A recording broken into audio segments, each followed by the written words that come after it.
Mestre Jesus, agradecemos essa nova oportunidade, que nós consigamos tirar daqui hoje, Pai, alguma reflexão mais profunda com relação às nossas características, a nossa forma de pensar, de agir, de olhar os outros. Que nós saiamos daqui com uma força a mais para combatermos as nossas iniquidades, às vezes a nossa prepotência, a nossa forma ainda preconceituosa e prepotente e autoritária de olhar as pessoas que estão à nossa volta. Obrigado, Pai, por essa equipe espiritual que cuida de nós todos os dias da semana. Que assim seja. Do capítulo 7, Bem-aventurados os pobres de espírito. Quem quer que se eleve será rebaixado. Nesse mesmo tempo, os discípulos se aproximaram de Jesus e lhe disseram: Quem é o maior no reino dos céus? Jesus, chamando uma criança, colocou-a entre eles e lhes disse: Eu vos digo em verdade que, se não vos converterdes e se não vos fizerdes como crianças, não entrareis no reino dos céus. Pois quem quer que se humilhe e se torne pequeno como esta criança, esse será o maior no reino dos céus. E quem quer que receba em meu nome uma criança, tal como eu acabo de dizer, é a mim mesmo que recebe. Mateus capítulo 18, versículos 1 a 5. Então a mãe dos filhos de Zebedeu aproximou-se dele com seus 2 filhos e o adorou, confessando que desejava pedir-lhe algo. Ele lhe disse: Que quereis vós? Ordenai, disse ela, que meus 2 filhos que aqui estão sejam assentados em vosso reino, um à vossa direita e o outro à vossa esquerda. Mas Jesus lhes respondeu: Não sabeis o que pedis. Podeis beber o cálice que eu vou beber? Eles lhe disseram: Podemos. E ele lhes respondeu: É verdade que bebereis o cálice que eu beberei, mas quanto a estar sentado à minha direita ou à minha esquerda, não cabe a mim conceder-vos. Será para aqueles que meu Pai tenha preparado. Os 10 outros apóstolos, ouvindo isso, indignaram-se contra os 2 irmãos. E Jesus, chamando-os a si, disse-lhes: Sabeis que os príncipes das nações as dominam e que os grandes as tiranizam. Não deve ocorrer o mesmo entre vós, mas aquele que quiser tornar-se o maior entre vós, seja aquele que serve, e aquele que quiser ser o primeiro entre vós, seja vosso escravo. Assim, o Filho do Homem não veio para ser servido, mas para servir e dar sua vida pela redenção de muitos. Mateus capítulo 20, versículos 20 até o 28. Jesus entrou num dia de sábado em casa de um dos principais fariseus para tomar sua refeição, e os que lá estavam observavam-no. E notando como os convidados escolhiam os primeiros lugares, ele lhes propôs esta parábola e lhes disse: Quando fordes convidados a qualquer boda, não tomeis o primeiro lugar, preocupando-se se não se encontra entre os convidados pessoa mais considerável que vós, para que aquele que vos convidou não venha dizer: Dai vosso lugar a este, e para que então não sejais obrigados a permanecer com vergonha no último lugar. Mas, quando fordes convidados, ponde-vos no último lugar, a fim de que, quando aquele que vos convidou tiver chegado, diga: Meu amigo, subi mais alto. Então, isso será motivo de glória perante os que estiverem à mesa convosco, pois quem quer que se eleve será rebaixado, e quem quer que se rebaixe será elevado. Lucas, capítulo 14, versículos 1 e do 7 ao 11. Essas máximas são as consequências do princípio de humildade que Jesus não cessa de colocar como condição essencial da felicidade prometida aos eleitos do Senhor, e que formulou por estas palavras: Bem-aventurados os pobres de espírito, porque é deles o reino dos céus. Ele toma uma criança como modelo da simplicidade do coração e diz: Será o maior no reino dos céus quem se humilhar e se fizer pequeno como uma criança. Quer dizer, quem não tiver nenhuma pretensão à superioridade ou à infalibilidade. O mesmo pensamento fundamental encontra-se nesta outra máxima, que aquele que quiser tornar-se o maior entre vós seja aquele que serve. E nesta, quem quer que se rebaixe será elevado, e quem quer que se eleve será rebaixado. O Espiritismo vem sancionar a teoria pelo exemplo, mostrando-nos grandes no mundo dos espíritos, os que eram pequenos na terra, e, muitas vezes, bem pequenos, os que eram os maiores e os mais poderosos. É que os primeiros levam, ao morrer, a única coisa que faz a verdadeira grandeza no céu e que não se perde, as virtudes. Enquanto os outros têm de deixar o que fazia sua grandeza na terra e que não se leva, a fortuna, os títulos, a glória, a linhagem. Não tendo nenhuma outra coisa, eles chegam a outro mundo totalmente desprovidos, como náufragos que perderam tudo, até suas vestes. Só conservam o orgulho, que torna sua nova posição mais humilhante, pois vêm acima deles, resplandecentes de glória, aqueles que espizinharam na terra. O Espiritismo nos mostra uma outra aplicação desse princípio nas encarnações sucessivas, em que os mais elevados numa existência são rebaixados ao último lugar numa existência seguinte, se deixaram dominar pelo orgulho e ambição. Não procureis, pois, o primeiro lugar na terra, nem procureis pôr-vos acima dos outros, se não quereis ser obrigados a descer. Procurai, ao contrário, o mais humilde e o mais modesto, pois Deus saberá dar-vos um lugar mais elevado no céu, se o merecerdes. Então, hoje nós vamos abordar um ponto que trabalha na intimidade de cada criatura, a questão da humildade, e que muitas vezes, quando a gente está encarnado, a gente ignora essa nossa necessidade de trabalhar um valor tão importante como esse. Porque os valores que nós construímos, os valores que fazem parte já da nossa intimidade, são a grande fortuna que nós possuímos e pela qual nós somos reconhecidos.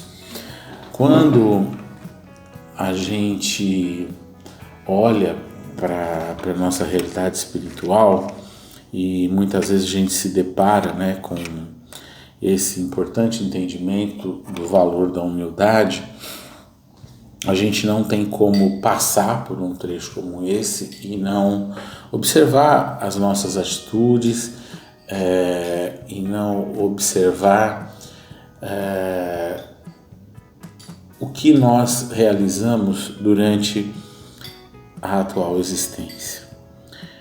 Às vezes onde a gente usou da forma equivocada o que Deus colocou para todos nós como possibilidade de progresso, onde a gente muitas vezes, se achando superiores uns dos outros, acaba olhando para as situações e acaba abusando do poder que muitas vezes é confiado a nós. Quando a gente está falando poder, é de uma forma geral, é tudo aquilo que a gente possua mais do que alguma outra criatura que esteja encarnada, porque esse viés de poder é é algo muito interessante, né? As crianças até brincam com isso, né? Que é o dono da bola, né?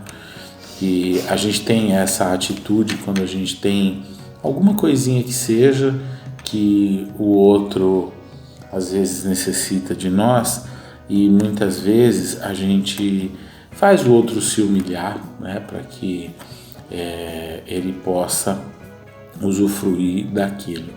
E é interessante quando a gente vê essa parábola que Jesus traz aqui para nós, para que a gente tenha essa atenção ao lugar que a gente às vezes quer tomar posse e a gente sequer tem direito de ali estar, né? A gente costuma ver muitos direitos e esquece de ver os deveres que a gente possui. E nessa situação que ele traz aqui para nós é algo tão interessante e perspicaz, né? Porque quando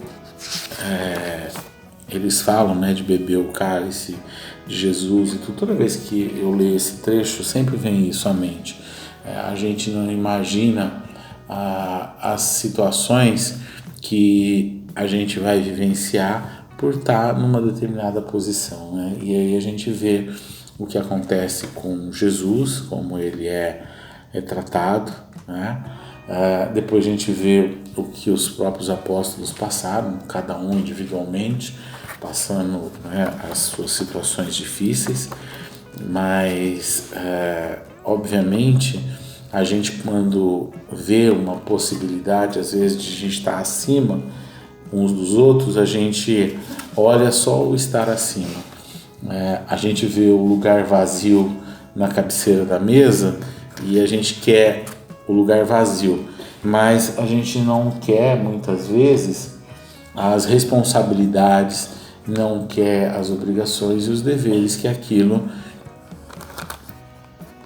traz para nós quando a gente está inserido nessas situações que Deus coloca para nós. Então a gente tem que tomar muito cuidado com a prepotência, com a vaidade, com as oportunidades que Deus dá para nós, para que a gente possa fazer esse grande exercício, né? É uma prova onde muitas vezes a gente acaba sucumbindo. A gente leu num desses evangelhos, né, um dia estudando sobre essa questão, né, que a gente às vezes inveja o rico, mas a gente não percebe às vezes as provas que ele vai ser submetido.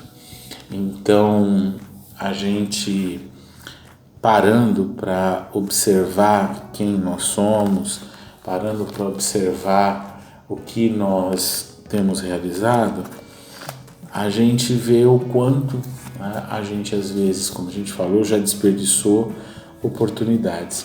Mas a beleza da criação coloca todos nós em novas oportunidades, não as mesmas, obviamente, mas em novas situações que se, né, a forma como a gente vivenciou essas outras situações ou deixou isso às vezes escapar, é fruto de uma ignorância, é fruto de ainda de um desconhecimento da nossa parte, né? Sempre Deus coloca para nós a possibilidade da gente progredir novamente, avançar e acelerar. E eu vejo na atual existência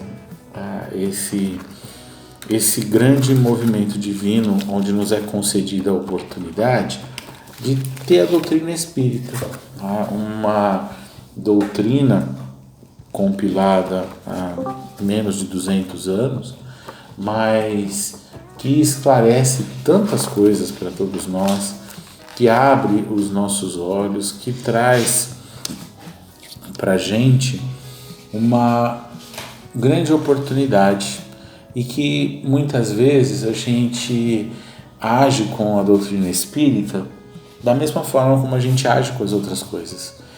A gente muitas vezes se debruça sobre a leitura de um livro da doutrina espírita e a gente muitas vezes já tem a prepotência de achar que já sabe aquilo que ali está. Então, é algo importante para nós espíritas pensarmos, porque a gente vive um momento da nossa existência como espírito, onde nos foi concedido esse patrimônio inestimável que é a doutrina espírita.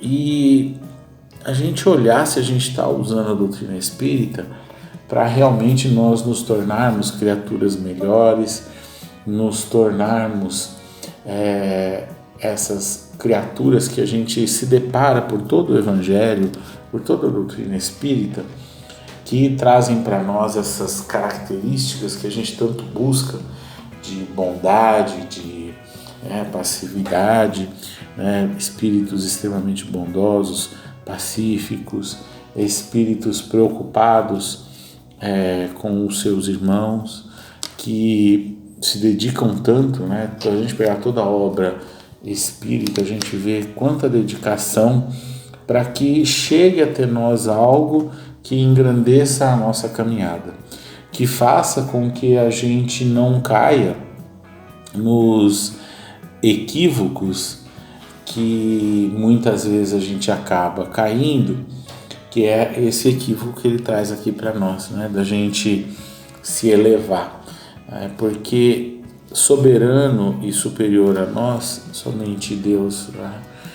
A gente vê que as outras criaturas, elas são iguais a nós. Moralmente, existem os degraus, mas a gente sabe que quanto mais elevada a criatura, mais o olhar dela para com os seus irmãos é complacente, é com o entendimento.